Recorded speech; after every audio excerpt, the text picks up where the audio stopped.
Welcome back to the Whispering Hour, where the world sleeps, and stories wake. Before we begin tonight's tale, don't forget to like the video, comment where you're watching from, and tell us what kind of stories you'd love to hear next.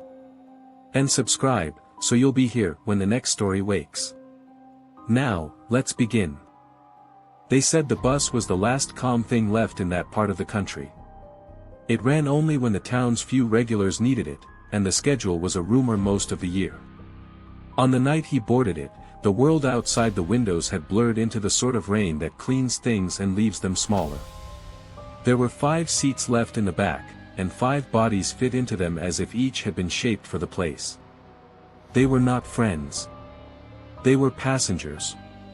There was Mark, who checked his phone and then put it away as if the device were a small private life he did not want in the open. There was Ellie, who had a folded scarf and a look that seemed to search the glass for something that might answer her. There was Carlos, who kept tapping the heel of his hand on the armrest like a man keeping time with an old, private music. There was Naomi, who read a thin book but not with her eyes so much as with the habit of turning pages. And there was Henry, who watched everything with the steady patience of someone who has learned to count the seconds before they change. They said little to one another at first. The driver was a woman with a face like a lamp that had learned to be polite. She nodded when they boarded and said only that the road would be quiet and to keep warm.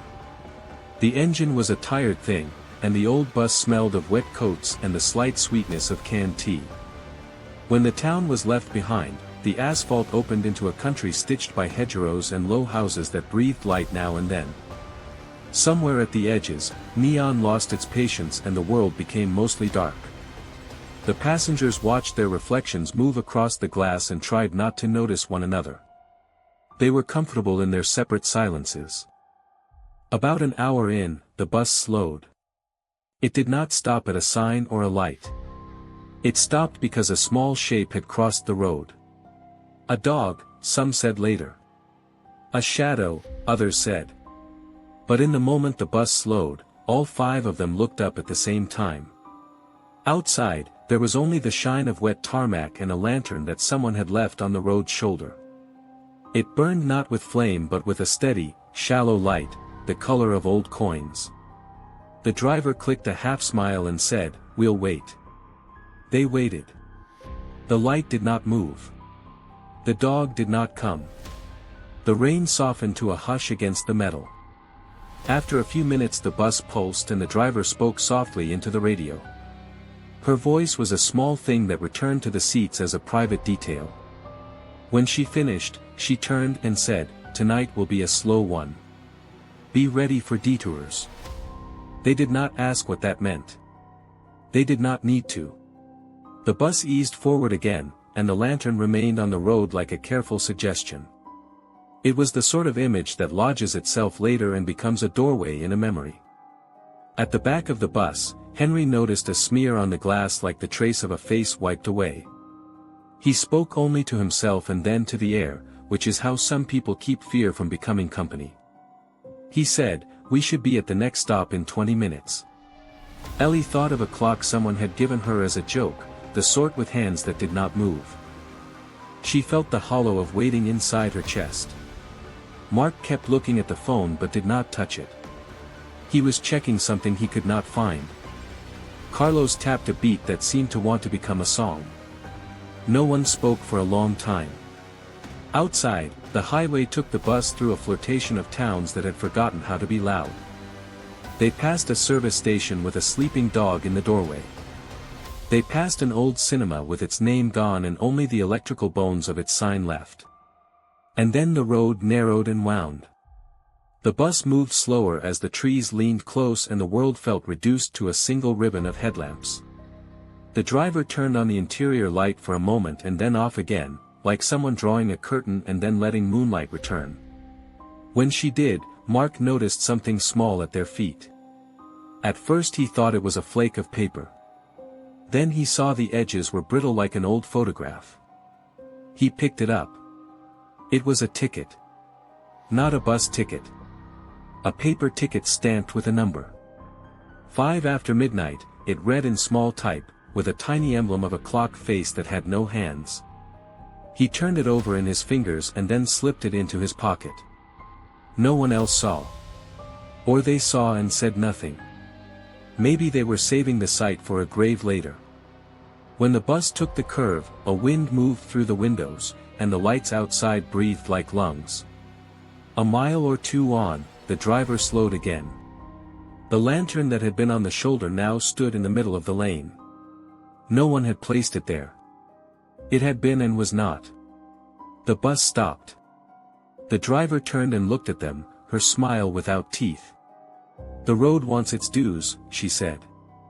It was the sort of line that is often said when a person wants to be kind and mysterious at the same time. She opened the door. The night air came in, smelling like damp paper and iron. A figure stood in front of the bus as if it had been there for the whole ride and had only just chosen now to be noticed. The figure held nothing but the shape of an ordinary coat. Its face was shadowed. Henry was the first to stand. He stepped down the steps with the careful posture of a man who has done many small brave things. Outside, the lantern light pooled like a small moon on the road. The figure moved away from the bus and did not look back. It walked in a way that made the souls of the road listen. The driver shut the door as if closing a book and said nothing more than a small, "Keep your seats." They stayed. They told themselves the figure must have been a pedestrian, someone needing a hand. They told themselves many things after that. Minutes passed. The air was thick enough to swim in. Carlos could not resist the rhythm of his fingers and kept tapping. Ellie watched the reflection of the lantern bend in the glass where the trees leaned. Mark tried to call someone and the phone would not find a signal. He swore softly and shoved the device back into his pocket. They watched the figure cross a field and stand beneath a line of bare trees that looked like waiting guests. The bus pulled away slowly, and the lantern's glow remained a small, steady coin on the road. They assumed the driver had seen someone on their way home. They did not yet understand that the lane had chosen them. An hour later, the bus resumed its run but in a direction that was not on the map Mark knew. The countryside changed into an older geography, one that half remembered rivers. The GPS on Mark's phone, when it woke for a moment, seemed to argue with the route. It flickered between guidance and nonsense as if the road had turned to words and then to song. Henry pressed his forehead to the cool glass and let the landscape pass like a film. He had the odd sensation that the bus had become a long throat placing them somewhere else. They were quieter now as if the night had asked them to lower their voices. At some point the street lamps vanished and were replaced by the soft ire of old lamps, the kind of light that owes nobody anything. The bus came to a curve and the world folded. On the other side was a station. It was not marked on any map they had seen. It stood like an old thing preserved in lacquer, with iron benches and a clock that had no second hand. A single platform rose from the road as if grown rather than built. The driver turned in her seat and looked at them. She said, "This is where some rides end." "Where do we go?" Carlos asked, his voice thin with curiosity. The driver smiled and said, "Where you need to." They stood and stepped down because step they must. The platform had that smell that stations sometimes have: oil, old paper, a tiny echo. There was no sign for a train. There was only the suggestion of tracks that disappeared into trees. On a bench sat a small wrapped parcel. It was tied with string and had a name on it that belonged to none of them. They were all drawn to it as if the parcel was a thing that had been placed to prove a point. Ellie crouched and ran her finger along the paper. She thought of a childhood memory of a parcel that had gone missing on a wet day. She wanted to keep it. Mark's hand hovered toward it and then stopped. They decided, absurdly, to leave it. They moved away and stood together on the platform like strangers in a photograph. Then, without much more than a breath, a train came. It had no sound of coming, only a slow swallowing of the tracks like a sea deciding to appear. Its carriages were dark and long and the windows seemed to hold only the faintest traces of old lamplight. No destination was marked. There was no timetable. The driver of the bus said, "Board if you like." They looked at one another. 5 passengers and a driver in a place that promised decisions. They boarded because sometimes a person boards because the world gives a doorway and someone is tired of standing. Inside, the carriage smelled faintly of lavender and metal. There were 5 places in a back row as if the coach had been planned for them. They sat. The doors closed with the sigh of things that do not rush. When the train moved, the platform glimmered behind them and then became a memory.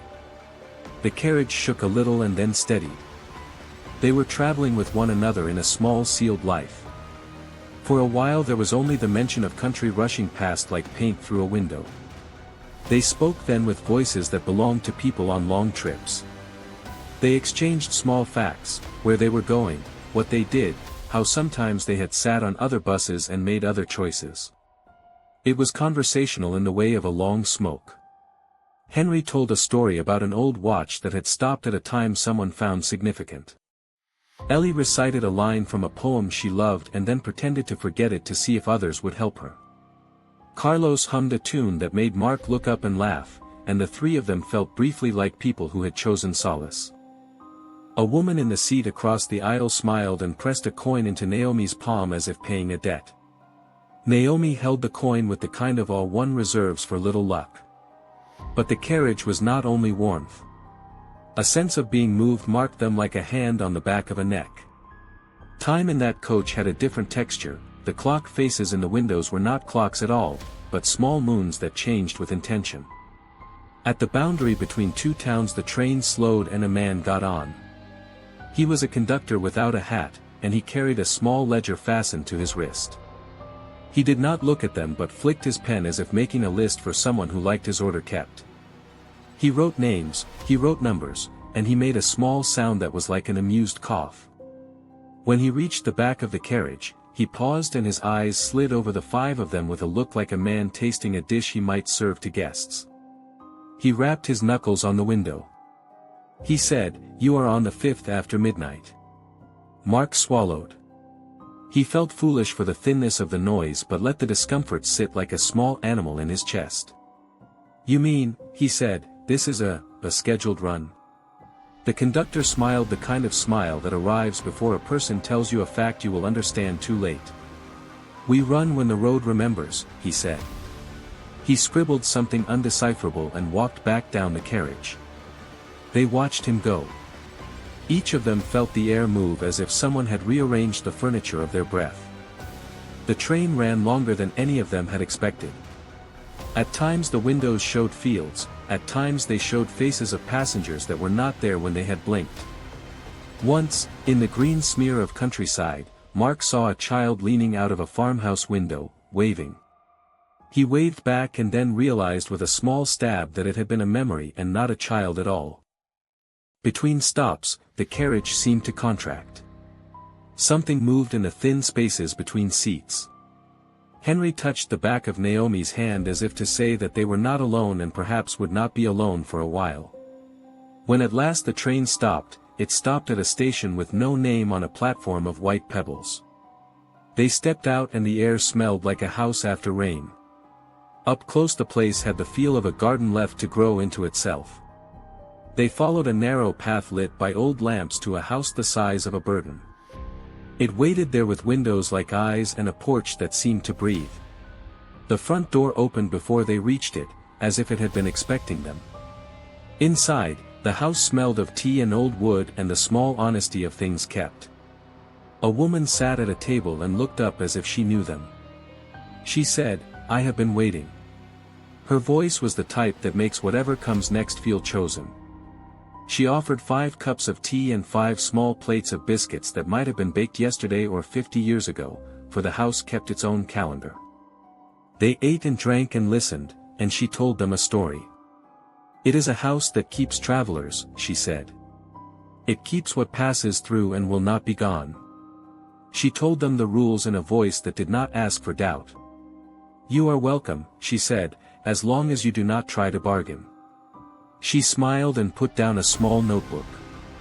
On it, in neat handwriting, were names and times and a small list of gifts. They grew uneasy because lists always asked questions that could not be answered softly. Outside, through the curtains, the moon leaned like a hand on the world. As the night moved, small things began to happen. A scarf went missing from the back of a chair and then was found twined round a lamp. A biscuit disappeared and later reappeared whole in someone's pocket. These were small domestic miracles and they comforted them. They felt safer, lulled by the ritual of tea and the polite, slanting light. Yet there was undercurrent like a thread beneath a rug. When the house told stories, it did not tell them all at once. The woman said, "This house keeps passengers who need something to become something else." Mark, who had been running from a name that had begun to weigh him like a ledger, felt the air tilt. Ellie thought of a life she had put on pause and saw all its small folds as a map she might open again. Carlos hummed a note that belonged to a song he had once promised someone he would finish. Naomi's book lay open on the table and the words rearranged themselves between the lines as if the house read with them. Henry listened as if hearing the measure of the room. When the woman said they could sleep in the back rooms, they were led up winding stairs to small beds with heavy quilts. The rooms smelled of lavender and dust. They lay down and tried to coax sleep. But sleep in that house was a different species. It came wrapped with images that were not wholly private and not wholly shared. Mark dreamed of an invoice of moments that he could not cash. Ellie dreamed of a corridor that stretched into a childhood she had forgotten she had. Carlos dreamed a melody that stopped at a small bend where a voice had once left. Naomi dreamed that pages turned themselves and that the letters sighed with relief. Henry dreamed, briefly, of being a child who hid coins in a tin for the poor. When they woke, the morning had the softness of pages turned slowly. They gathered downstairs with the woman who told them her name was Mrs. Calder. She served them porridge and told them the house liked company. She asked them a simple question: "What will you leave?" It was the kind of question that sits like a flat stone in your hand. They thought of what they could leave and how it might hush the noise each carried. Mark took his ticket from his pocket and placed it on the table. He thought of what it meant and felt the small release of choosing. Ellie took from her bag a small lock of hair tied with a blue ribbon she had saved since a day that belonged to another woman entirely. Carlos took a melody he had kept in the heel of his hand and hummed it into the room until it felt lighter. Naomi left a sentence she had always wanted to write and then had never been brave enough to send. Henry left a watch he had kept for years because it measured time that was not his. Mrs. Calder accepted each offering with an acknowledgement that felt like a blessing. She did not tally with a ledger, she simply moved the small things into a cupboard that smelled faintly of time. Days passed. They woke to find that things had shifted. Mark felt lighter and at the same time unnerved when a small thing in his memory had smoothed into an empty place. Ellie found a letter under her pillow with no address on it. Carlos found that the song he had hummed had become a line of music someone else whistled on the street. Naomi found that a page of her book had been completed in handwriting that was not hers. Henry felt, for a moment, the tug of a childhood memory he could not name. It was exchange, quiet and patient, and the house tended it like a gardener tending bulbs. On the third night a knock came. They opened the door to find a small boy with a lantern and eyes too old for his face. He said, "I took a bus and I missed a stop." It was a small enough thing, a lost rider, and they guided him to a bed and a biscuit. But when they rose in the morning the boy was gone and on the table lay 5 small wrapped tickets like the one Mark had found on the floor. Each was stamped with the same phrase, 5 after midnight. They read them and felt the hitch in their breath. Something in the house had a habit of giving you what you needed and then reminding you that need has a face. The weeks bore them small favors. They did favors for others who showed up, a man asking for shoes mended, a woman looking for an old coin, a traveler seeking a name. They grew to like the rhythm. The house rewarded politeness the way an old person rewards good manners, with a smile that leaves time for thinking. Yet it had its own clock and its own hunger. One night a wind came that rattled the panes like teeth. The house creaked and the lamps dimmed. A sound came from below like a slow clicking. Mrs. Calder said nothing and led them to the parlor and opened a cupboard. Inside was a ledger as old as the house and a small bell. She took the bell and said, "There a ride some places take and returns another." She wrote 5 names in the ledger and set the bell on the table. "It rings when the road asks," she said. "Listen." They listened. At 2 minutes past midnight the bell rang. It was a sound that grew vowels in the throat. They rose. They did not know what they expected. They boarded the train again because a train is a promise and because the road sometimes calls. The conductor was there and he led them to seats in a coach that seemed thinner and longer than memory allowed. And when the train moved, the landscape changed into a place where houses had been unmade and the moon sat low like a tired eye. At a station whose sign read nothing, they stepped down and found a yard with 5 chairs. On each chair a small object waited. Mark's ticket had transformed into a key that opened a drawer with the photograph of a father he had nearly forgotten. Ellie's ribbon had woven itself into a letter that told her of a kindness she had once refused. Carlos's melody became a song with a name and a chorus. Naomi's sentence became a finished line in a book that now had its own smell. Henry's watch stopped and yet his hands felt more like his own. They felt grateful and oddly weighted with a knowledge that gratitude sometimes collects interest. They sat in their chairs and listened to the train pull away like a thing closing a lid. When it was quiet, they rose as if awakened from the same sleep. They found, on the platform, a parcel tied with string. It had 5 small compartments. In each lay a ticket, stamped, 5 after midnight. They looked at one another. They had a choice. They could keep their objects and go home, and perhaps the ledger would accept that and let them be. Or they could return the objects and climb back aboard. There is a certain point where a person must decide whether a thing they love is worth the price the road names.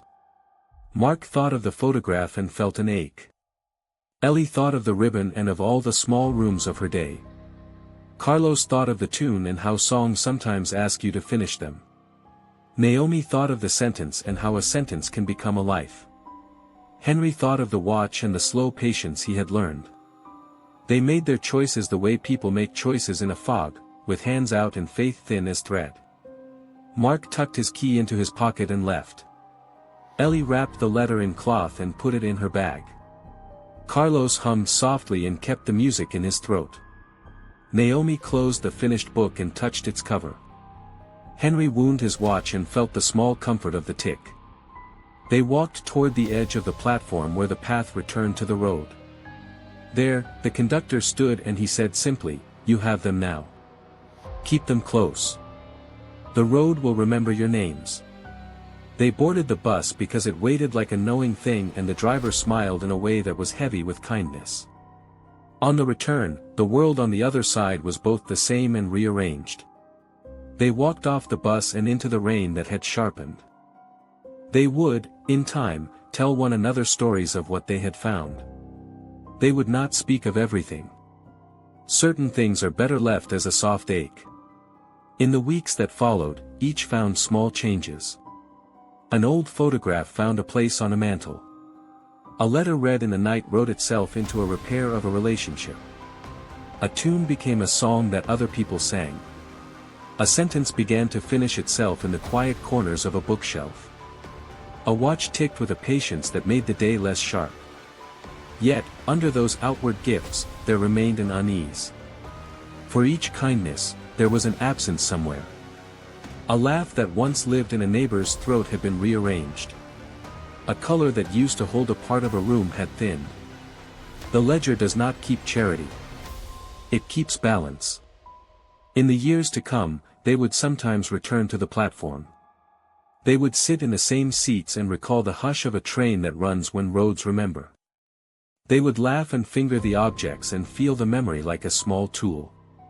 On one such return, they climbed down to see the woman at the house again. She had the same calm. She said nothing, she only gave them tea. She slid the ledger across the table and said, "It asks, and it will give. But do not mistake the two as equals." They left richer and lighter in some ways and bleached in others. Mark kept the key, and sometimes he would open the drawer and look at a face. He would feel the ache ease and then catch itself. Ellie kept the letter and sometimes wrapped it in cloth and tucked it into a pocket as if to keep the kindness breathing. Carlos wrote the song and later found a child humming it in the street.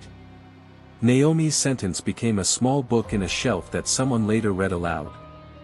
Henry wound his watch each morning and found that time slid as if greased. When the years gathered like old coats, they met each other once in a while and nodded. They did not ask whether they had been tricked. They had the objects and they had nights. They went on. One midnight, long after their ride, Mark dreamed of 5 seats and a driver who looked like a lamp. He woke and found on the bedside table a small ticket stamped with the words, 5 after midnight. It lay there like a promise or a warning. He smiled and kept it because sometimes a person keeps a door closed only to know where key has gone. If you ever see a bus at the edge of a lane after rain, with a driver who smiles like a lamp, do not think it trivial. 5 seats may be waiting. Some roads collect names and objects and keep them in the slow way the world remembers. If your hand itches to put something down in the night, ask yourself what you are ready to carry in return. You're listening to The Whispering Hour, another story begins. They said every town had a corner where stories refused to leave. They said some corners kept to themselves like old dogs. Our corner was a junction where 3 roads met and a single lamppost tried to hold what each road had. It was there that taxis came slow and people left pieces of their night behind. The cab drivers called it the waiting turn. It had a habit of making strangers stay a little longer than they planned. We all knew 1 or 2 who had sat at that turn and felt something change. Henry knew it because he had once been late. Ellie knew it because she had once taken the wrong cab and found herself at a place that did not appear on any map. Naomi knew it because the fare that stayed had once been her neighbor. Carlos hummed because songs fill empty seats and he liked to think a tune could hold time and place. Mark drove because he liked the idea of being the steady thing. That night it rained, a clean rain that made the world smell like metal and paper. The junction glowed wet and patient under the lamppost. A taxi pulled into the shelter as if drawn by an old debt. It was not marked by any company. It had a number in the back window that changed when you were not looking. When the door opened, a man stepped out carrying a small leather bag. He looked normal enough. He had the sort of face you might pass on a train and not remember by morning. He wore a coat with a collar turned up against the rain. He asked, simply, "Is any of you headed to the East Quarter?" Mark looked at his watch and told him the route. The man thanked him and placed the bag on the back seat as if it weighed nothing. He sat in the middle and closed his eyes. There was a small kindness to the way he folded himself into the car. They agreed to split the fare. It felt like a sensible arrangement and the kind you make among strangers who prefer to be tidy about their evenings. Traffic moved, and the world lasted in small rectangles of light seen through windshield. The man said nothing for a long time. The radio murmured. A song began and then stopped as if embarrassed. Naomi watched the man's hands. They were clean. They looked like hands that had once measured flour and then learned to hold a pen. He shifted in his seat and for a moment his face was not the face he had been. It was older and much younger at the same time. Mark glanced in the rearview. The man's eyes opened and he smiled, small and quick. "Thank you for the ride," he said. There was a voice there that did not press. They dropped him near an old brick building whose windows had the dull look of houses that keep secrets. He paid a fare in exact notes and left nothing in the way of a name. The driver watched him go. The lamppost ahead bent as if to whisper at his coat. That should have been the end of it. But sometimes roads keep pieces. Sometimes vehicles are patient enough to collect echoes. That same night, Mark could not sleep. He thought of the small bag on the back seat. He thought of the way the man had smiled with something that seemed borrowed. He told himself the feeling was sentimental and that a person shouldn't hang a mood on a stranger's mouth. But there are habits you do not explain. The next afternoon he drove back to the junction. It had a new smell then. Not rain. Not diesel. Something warmer. He parked and went inside a shop and bought a coffee that tasted of burnt sugar. When he returned, the bag was on the curb. Someone had set it down there like a promise. He picked it up because it was there and because some things in life are simply boring duties that later prove dangerous. The zipper gave with the soft sound of old leather. Inside were photographs. Not many. Black edges curled at the corners. A child's hand on a step. A woman looking off to the side. A small dog with a missing ear. A ticket stub from a cinema whose name had been scraped away. Beneath the photos a letter lay folded. He opened it and the handwriting was careful, as if someone had been taught to write slow in order to save a memory. It read, simply, "Keep warm what finds you. The fare cannot find its own way home." Mark felt the letters like cold rain. He put the bag in the trunk and drove home with a feeling that some acts slide into you without permission. At night he dreamed of chairs waiting with cups of tea in them. Ellie noticed that he came to breakfast with a look like someone carrying a small grief he had yet to name. "What happened?" she asked. He shrugged. "Nothing. A bag. Photos." She touched his hand. "It's only objects, Mark." He almost agreed. Yet he could not dry the feeling that something in those photographs had been left half saying its name. Days passed without incident. Then Naomi rang. Her voice was narrow with an edge of something that had sharpened. "You remember the man who got out at the East Quarter?" she asked. "Yes. He's my cousin," she said. Her voice trembled on the last word like someone who had uncovered a bone. Naomi told them there had been no record of him in any registry. No phone calls. No address known by a relative. "He vanished months ago," she said. "He never took his things because he had nothing to take. And the bag that was found at the corner was always empty then." They listened to her like people listening to rain. Mark told her he had the bag. Naomi asked, quietly, if he would bring it over. She lived near the old quay. Her flat smelled like the inside of a book. When he opened the bag on her table she watched each photograph like someone reading the margins of a letter. She paused on a shot of a narrow hallway and then looked at Mark as if reading an old script. "This is his house," she said. "Not here. Not here. Far away. But the arrangement of the hall. The lamp on the second table. The pattern on the door frame. It's him." Mark felt the room tilt. "Then why is the bag here?" he asked. Naomi smiled a sad, small smile. "Things move," she said. "Sometimes they get tired of being left." They agreed to take the photographs to the police. They agreed to tell a neat version of events. But the police were polite in the way of people who have long ago learned to accept strange evenings and keep them in a box. They made notes. They said it might be a missing person. They said sometimes things are misplaced. Outside, the lamppost did not attempt explanation. Weeks passed and Mark began to notice that the taxi ranks had a quiet wash of unease under their busyness. Drivers avoided the waiting turn as if the road had teeth.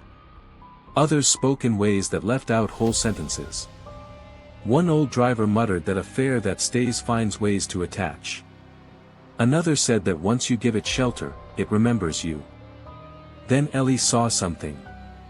She was standing in line for a bus when an old cab rolled up slow. Its driver seemed to be confused.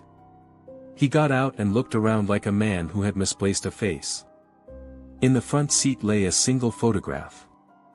It was the picture of a woman leaning from a window. The driver did not have time to ask. He locked the cab and walked away.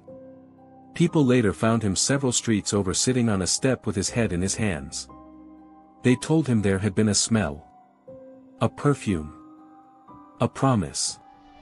They took the photograph to the station. They wrapped it in paper and left it in lost property. In the mornings Mark dreamed less about chairs and more about doors. He found himself checking back seats before he left cabs.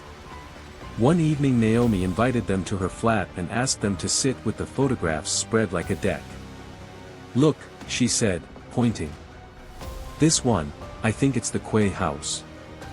This one, that street near Beacon Lane. But look at this one." She touched a picture of an empty chair. "You see that chair?" she asked. They all leaned forward as if the table could pull them into the paper. "No," Mark said. "Don't be clever," Naomi replied. He squinted and for a terrible blink he saw a shape sitting in the chair that had not been there a second ago. A man leaning forward with his face just out of train of sight. Henry knocked the table but nothing fell. They tried to laugh it off then. Later, when Mark returned home, he found the bag on his porch. He had left it in Naomi's care. It waited there like a courier who had also grown tired. Inside the bag a new photograph lay. A view of the waiting turn at night. A taxi passing under the lamppost. And in the back seat, quite clearly now, a small wavering shadow leaned against the window. It was as if the photograph had matured while it traveled. Mark placed a hand over the picture and felt cold. He wrapped the photograph in a napkin and put the bag into the trunk of his car. That night he drove back to the junction. The lamppost was a halo.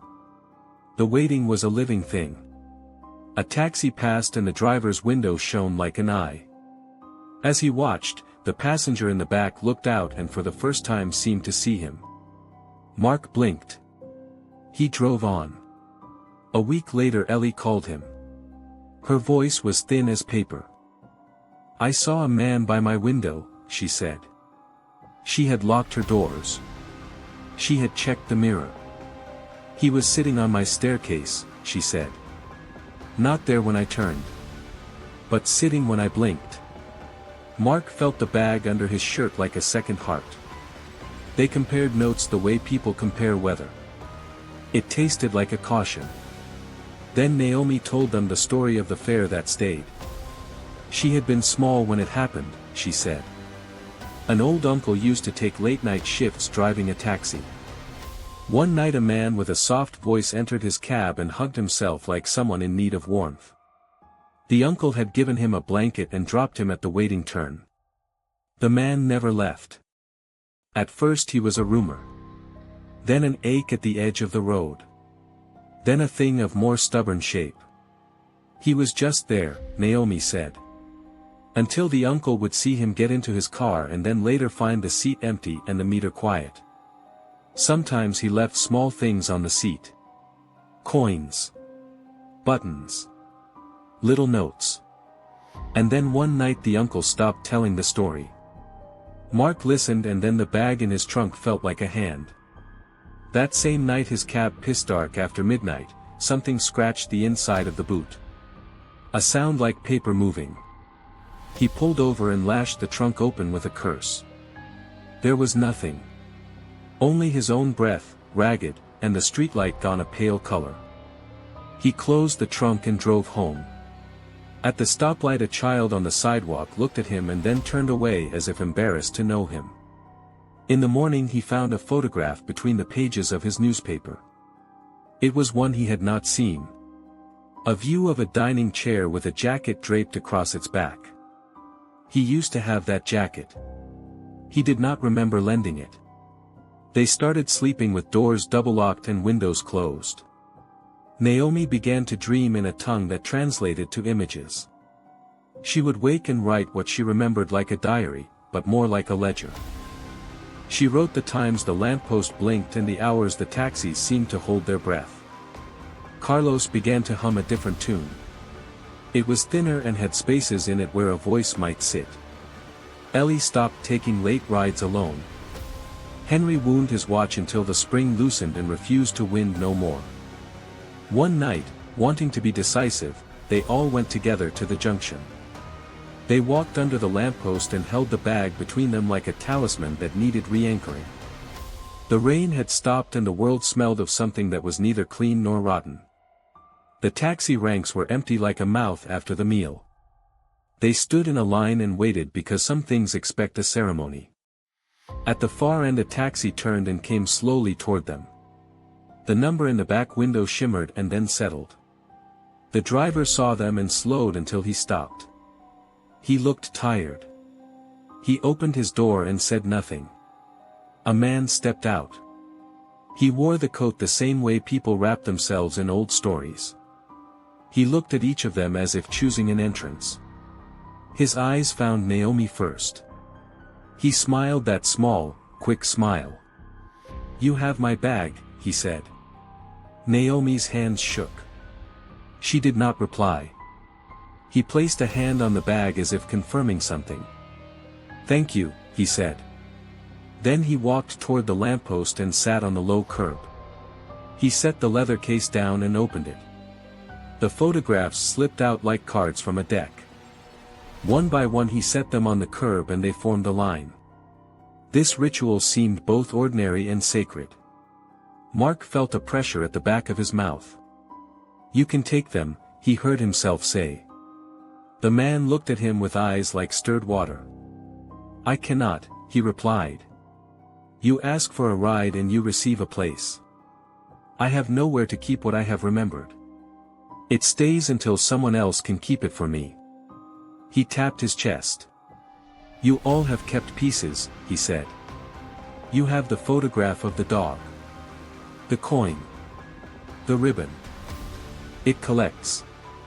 They sat in a small wet and watched as the man lifted one photograph and placed it in Mark's hand. It was the photograph of a room with 5 chairs. Each chair had a jacket slung over its back. On one chair a small man leaned and forgot to stand. Mark gripped the picture as if it were the last rope left. "You should keep this," the man said. Mark nearly said no. Instead he folded the picture and placed it inside his breast pocket. The man closed the leather case and stood. He smiled and rose. Then he walked away and through the light and became a shape that belonged more to the night than to the street. When he turned, he walked as if toward a door that had been left ajar for him. Mark felt the bag under his arm like a familiar pain. They left him by the lamppost. That night none of them slept well. They had been near the thing that had kept. They had watched it choose. They had offered. In the morning newspapers printed nothing that would explain the feeling in their chests. But each of them found a small thing where they had been missing a small thing. Carlos found a whistle on his kitchen counter. Naomi found an address scribbled in the margin of her diary. Ellie found a letter slid under her door. Henry found a watch battery that fit. Mark found, folded and small, a photograph of a man sitting in a cab with his face turned slightly away as if to be kinder to the camera. He placed it in his wallet and kept it there for months. They never saw the man again. Sometimes, late at night, a taxi would stop at the junction and the driver would look around and say nothing and then drive on. Sometimes a photograph would appear on a step. They learned to live with that as you learn to live with any small inconvenience of fate. And every so often, in the back of a cab, a passenger would ask for the East Quarter and the driver would hesitate and then take the turn. The fare stayed. Sometimes for a single night. Sometimes for longer. And those who had kept parts of what he left behind felt their pockets grow heavy with other people's quiet. In time, it became a story told in certain circles. In the low hours, drivers would trade notes and change. At the edge of the city, a child would point and say, "There they are. The lamppost." And some would glance at the corner and feel their spine chill for a second as if someone had said a name they had nearly forgotten. If you ever take a cab late and the driver's meter blinks slow and the back seat smells like an old photograph, check the floor. You might find a leather bag. You might find a ticket. You might find a face in the glass that looks too tired to leave. And if you do, remember this small instruction. Keep what finds you warm. For some things will not find their way home unless someone gives them a place to rest. You're listening to the Whispering Hour, another story begins. The night didn't start strange. It started tired. That kind of tired that lives inside bones. Mark drove slow through the rain, watching the wipers carve silver lines across the windshield. Ellie sat beside him, quiet as a prayer someone forgot to finish. Naomi leaned against the window, eyes closed, pretending sleep.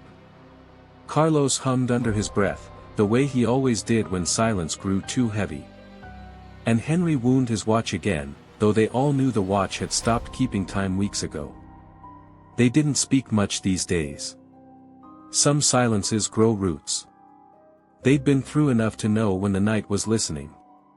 The rain thickened, turning the road into a ribbon of light that led nowhere and everywhere. Mark's hands gripped the wheel. The hum of the tires sounded steady, like a lullaby for the lost. "Where are we headed?" Ellie asked softly.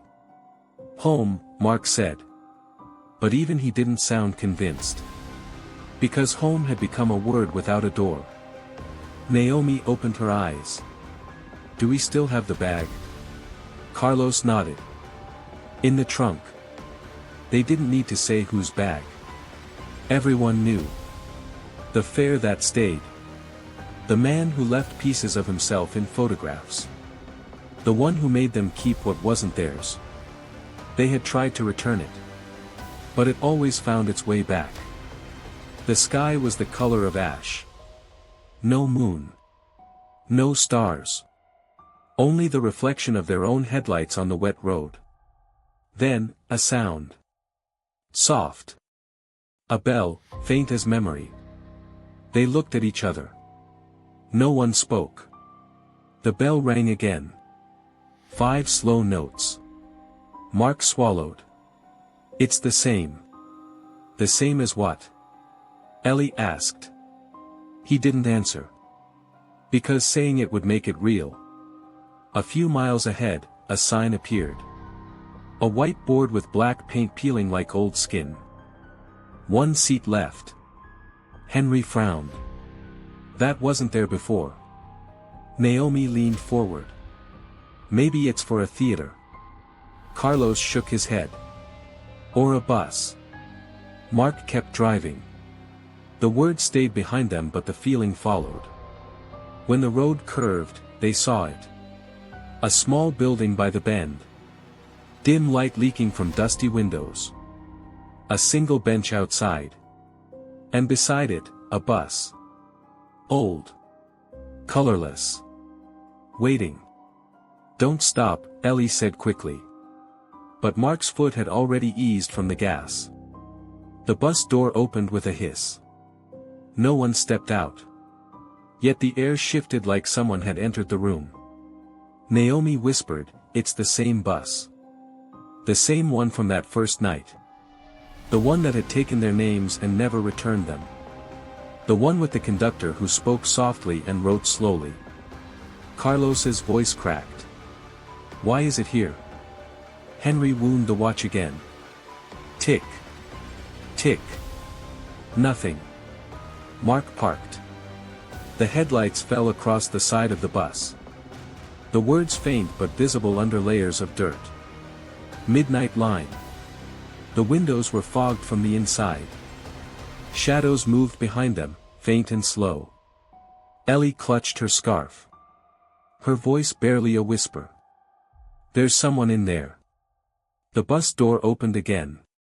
A single figure stepped down. Tall. Gray suit. Face pale as the rain. A lantern in his hand. The conductor. He smiled the same tired smile as before. "Evening," he said. His voice was calm. Old. Familiar. Carlos whispered, "We're done. We gave everything back." The conductor tilted his head. "Did you?" Mark's grip on the steering wheel tightened. "What do you want?" The conductor looked toward the bus, then back at them. "There's 1 seat left," he said. Ellie's voice trembled. "1 seat for who?" The conductor smiled faintly. "For whoever's ready to go home." The air turned still. The kind of still that feels like the world holding its breath. Henry's watch ticked once, sharp and loud. Then stopped again. The conductor's lantern flickered. "Time's been patient," he said. "But it doesn't wait forever." Naomi whispered, "Where does it go?" He looked at her for a long time. "Back," he said simply. "Back to the beginning." He stepped aside and gestured toward the bus. No one moved. Rain hissed softly on the hood of the car. Mark felt something pressing at the edge of thought, a pull, soft and sad. As if someone behind the glass had whispered his name. Ellie shook her head. "No. We're not doing this again." But her voice didn't sound like hers. It sounded smaller. Younger. The bus door opened wider. Light poured out, golden, steady, and wrong. Inside, faint outlines of passengers waited. 5 seats filled. 1 empty. The 6th seat. Henry took a slow breath. "I think it's me." "No," Mark said quickly. Henry smiled. "I've been counting too long, Mark. Time's tired of me." He opened the door before anyone could stop him. The conductor nodded once, approving. Henry stepped inside. For a moment, his figure was clear through the window, calm, content, almost smiling. Then the bus lights flickered. And he was gone. The conductor turned toward the car. "Thank you," he said softly. "For keeping the road alive." He climbed aboard. The door shut with a sigh. The engine rumbled, low and deep. The bus began to move. Slowly. Silently. Mark, Ellie, Naomi, and Carlos watched as it disappeared into the fog. The sound of rain followed it like applause. Then, silence. Only the hiss of the tires cooling against wet gravel. Naomi spoke first. "What happens now?" Mark didn't answer. He turned the key. The car started. The headlights fell on the empty bench. Something lay there. A watch. Henry's. Still ticking. They drove. The road stretched forward, familiar and endless. Rain eased into mist. Ellie leaned back, eyes heavy. Naomi watched her reflection blur against the window. Carlos hummed a tune, the same one he'd been humming since that first ride. It sounded whole now. Complete. Mark drove until the horizon turned pale. The mist thinned. Trees gave way to open fields. The road grew wide, then narrow again, until it was only a single line. At the far end stood a sign. Wooden. Cracked. Paint faded. "Thank you for riding." Mark smiled faintly. The car rolled to a stop. No sound now. No hum. Just a soft warmth in the air. He looked at the rearview mirror. 5 reflections stared back. But the 6th seat. Empty. Waiting. He reached out and turned the mirror upward. The glass shimmered once, then stilled. They sat there for a long time, listening to nothing. And for the first time in a long time. The road didn't hum. It rested. The rain slowed. The headlights dimmed. The world seemed to exhale. Naomi closed her eyes. Carlos stopped humming. Ellie whispered, "It's over." Mark nodded. He wasn't sure if she was right. But he wanted to believe her. He turned off the car. The world stayed quiet. For a long time, none of them moved. Then, a sound. Soft. Distant. A bell. 5 notes. Then silence again. Mark smiled, tired but certain. "Let's go home," he said. And the road, for once, didn't argue. "You've been listening to the Whispering Hour. Until next time. Keep your lights low. And your mirrors covered. Because the road never really ends. It only waits.